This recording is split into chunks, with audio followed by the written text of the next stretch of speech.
अस्सलाम वालेकुम। आज का हमारा टॉपिक है क्लास 9th एक्सरसाइज नंबर 4.1। इसमें पहला क्वेश्चन है factorise by identified common factors. हमने इनको फैक्टराइज करना है क्वेश्चंस को बाय कॉमन फैक्टर्स, जो इनके अंदर कॉमन फैक्टर्स आ रहे हैं। सबसे पहले देखें 6 2 12। हम यहाँ पे फैक्टर्स लिखेंगे 2 multiply bye x plus 2 multiply bye 6, मतलब 6 multiply by x and 2 multiply bye 6। इन दोनों में से 6 एज अ कॉमन फैक्टर आ जाएगा। ठीक है, बाकी हमारे पास क्या रह गया, एक्स प्लस 2। ऐसे ही हम नेक्स्ट क्वेश्चन करेंगे। यहाँ पे हमारे पास हाईएस्ट कॉमन फैक्टर जो है वो 5 आ सकता है। ठीक है, 5 multiply by 3 multiply by y square plus 5 multiply by 4 multiply by y। इसमें से 5 कॉमन आ सकता है और एक y कॉमन आ जाएगा। 5y इंटू 3, एक y कॉमन और एक यहाँ रह गया 3y प्लस हमारे पास यहाँ पे क्या रह गया, अकेला 4। ये इसके फैक्टर्स हैं। नेक्स्ट हमारे पास क्वेश्चन नंबर 3। इसमें हाईएस्ट कॉमन फैक्टर 3 आएगा, माइनस आएगा और एक x आ जाएगा माइनस, और ये क्या आ जाएगा 4 मल्टीप्लाई बाय 3, x हमारे पास 2 टाइम है यहाँ पर, minus 3 multiply bye x।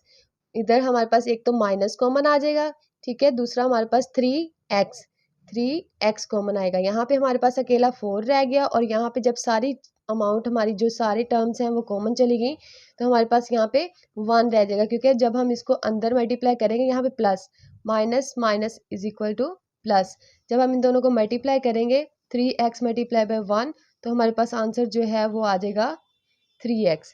Okay, next हमारे पास है क्वेश्चन नंबर 4। क्वेश्चन नंबर 4 में हमारे पास हाईएस्ट कॉमन फैक्टर 4 आएगा, क्योंकि 4 2 जार 8। 4 multiply by a square multiply by b plus 2 multiply by 4 multiply by a multiply by b square.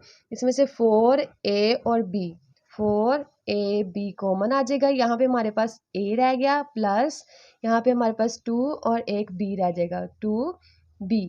ठीक है, उसके बाद हमारे पास है क्वेश्चन नंबर 5। क्वेश्चन नंबर 5 में हमारे पास यहाँ पे 3 टर्म्स हैं, 1 2 3। तीनों में से हमारे पास जस्ट x कॉमन आ रहा है और कोई चीज़ भी कॉमन नहीं आ रही। x कॉमन लिख लेंगे, x इंटू वाई माइनस 3 और एक x चला गया x, 3x प्लस और क्या रह गया, यहाँ पे x कॉमन चला गया, बाकी हमारे पास 2।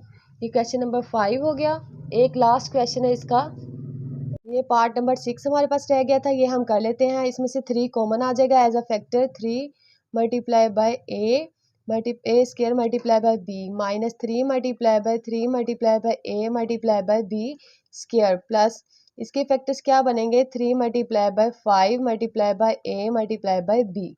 ठीक है, इनमें से कॉमन क्या आ जाएगा, एक तो 3 आएगा, सब में कॉमन है। ठीक है, दूसरा हमारे पास एक तो a आ जाएगा एक, और एक ही b आएगा सब में। हम लिखेंगे 3ab। जब इसमें से 3ab चला गया तो हमारे पास एक रह गया a। फिर हमारे पास यहाँ पे है 3 माइनस, मतलब ये 3 और इसमें एक b रह गया 3b, और इसमें हमारे पास a भी गया, b भी गया और 3 भी गया, बाकी हमारे पास रह गया है यहाँ पे प्लस है प्लस 5। ठीक है, ये हमारा क्वेश्चन नंबर 1 कंप्लीट हो गया। अब हम करेंगे क्वेश्चन नंबर 2। क्वेश्चन नंबर 2, तो क्वेश्चन नंबर 2 में भी फैक्टराइज करना है हमने। इन गिवन जो अमाउंट हमें जो गिवन टर्म्स इक्वेशंस एक्सप्रेशंस दी गई हैं उनको हमने फैक्टराइज करना है। सबसे पहले एक्सप्रेशन जो हमारे पास है वो है 5x 5 multiply bye x plus 5 multiply by 3। इन दोनों में से कॉमन क्या आ गया, 5 कॉमन आने के बाद इधर हमारे पास x प्लस 3 रिमाइंडर रह गया। ठीक है, ये एक हमारा क्वेश्चन सॉल्व हो गया। नेक्स्ट हमारे पास है x square plus 4x plus 3। ये हमारे पास 3 इक्वेशन 3 टर्म्स में एक अलजेब्रिक एक्सप्रेशंस आ गई है। ठीक है, इसमें हम क्या करेंगे, तीनों में से कॉमन तो नहीं आ रहा क्योंकि इसमें x नहीं है, हम क्या करेंगे इसको इसके फैक्टर बनाएंगे पहले। ठीक है, ऐसा फैक्टर बनाएंगे कि अगर हम मल्टीप्लाई करें तो आंसर 3 आए, और अगर हम सम करें उसका तो आंसर 4 आए। जैसे 3 multiply by 1 is equal to 3 and 3 plus 1 is equal to 4। ये हमारा परफेक्ट एक पेयर बन जाएगा। इसका हम बनाएंगे x square plus 3x plus x plus 3।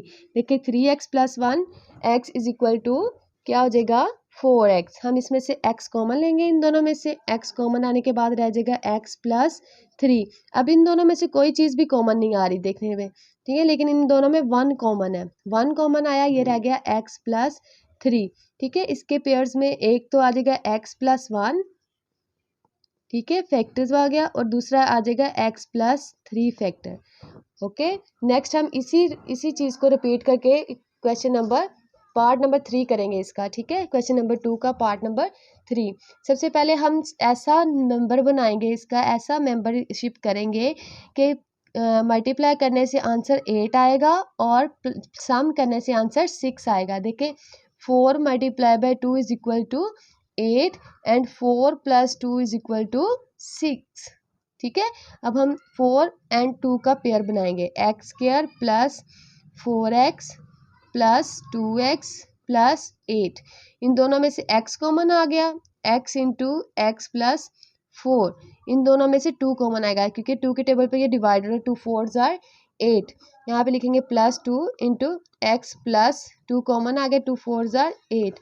ये दोनों फैक्टर्स में है x प्लस 4, एक फैक्टर आ गया, दूसरा है x प्लस 2, दो फैक्टर आ गए इसके। इसी तरह हम क्वेश्चन नंबर 2 का पार्ट नंबर 4 करेंगे, ठीक है, इसके भी पेयर्स बनाएंगे। सबसे पहले हमें पता ही चल गया कि 2 multiply by 2 is equal to 4 and 2 plus 2 is equal to 4। हम ये पेयर ही बना लेते हैं, हम करेंगे x square plus 2x plus 2x plus 4। इन दोनों में से x कॉमन आया, x प्लस 2, इन दोनों में से प्लस 2 कॉमन आया, x प्लस 2। दोनों पेयर जो है वो x plus 2 and x plus 2, इनका स्क्वायर हो जाएगा x प्लस 2 का स्क्वायर, ये इसका फैक्टर आ गया। ठीक है, इसी तरह हम सारे क्वेश्चंस इसके कर लिए हैं। इस वीडियो में हम यहाँ तक ही पढ़ेंगे, ठीक है। नेक्स्ट वीडियो के लिए आप मेरा चैनल देखते रहें और लाइक से शेयर एंड सब्सक्राइब लाजमी कीजिएगा। इजी वर्ड में मैं समझाती हूँ, ठीक है। जो क्वेश्चन जहाँ से आपको समझना है आप मुझसे क्वेश्चन पूछ सकते हैं कमेंट्स में। Thank you.